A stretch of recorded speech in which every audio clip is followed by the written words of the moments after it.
Avui cuinarem pollastre amb escamarlans i xocolata.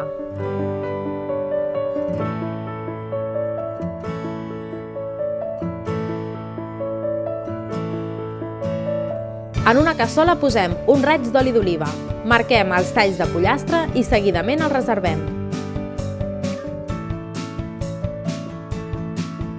En el mateix oli marquem lleugerament els escamarlans i els reservem. Retirem l'excés de greix. A la cassola afegim la ceba picada i la coem durant 15-20 minuts. Afegim el tomàquet ratllat juntament amb el sucre i coem durant 15 minuts més. Tornem a posar el pollastre a la cassola i afegim 400 ml d'aigua. Coem durant 20 minuts.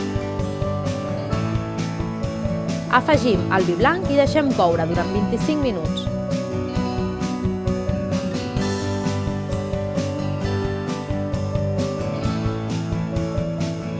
Mentrestant, preparem la picada amb els grans d'all, el julivert, les ametlles i les avellanes.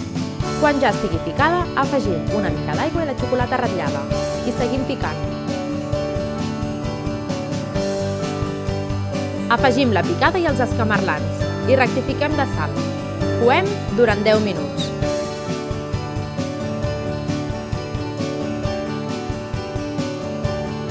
Deixem reposar uns 15 minuts i servim.